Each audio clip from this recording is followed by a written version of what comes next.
Hello guys, welcome sa channel. Ako nga pala si Akermanti11.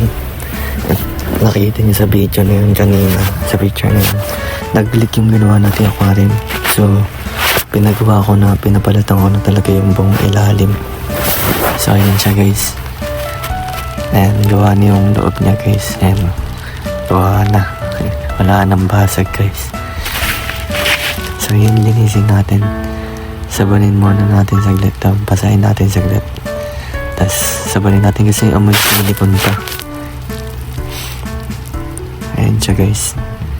Yan, punasan natin ng sabon. Basahin natin konti yung basahan. Yan guys. Yan siya guys. Linisin natin.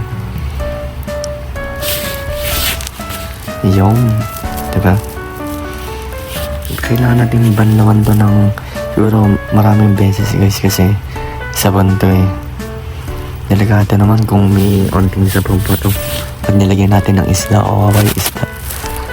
So yun guys, kailangan talaga linisin to at banlawan mabuti to. Yan guys, kung makikita nyo, pinupunasan, binabanlawan natin ng maigi mga salamin, tsaka para luminaw yung tawag dito, yung salamin para kitang kita yung kagandahan ng isda. Yan, tapan natin yung tubig, dahan-dahan lang syempre baka mabasag. Nakapagawa lang basag ulit.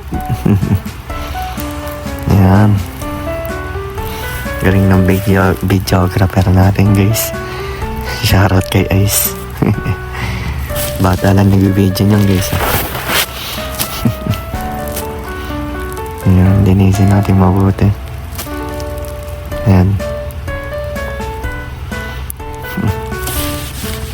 Yan si Kuya Otoy. Nagtanong siya about dun sa aquarium. Sana ko napagawa ko na. Yan, panawalan natin maigi guys. Yung so guys, ito na yung finished product guys. Yan na siya. Makita nyo. Malinaw siya at wala ng tagas. So yun lang guys. See you in my next video. Bye!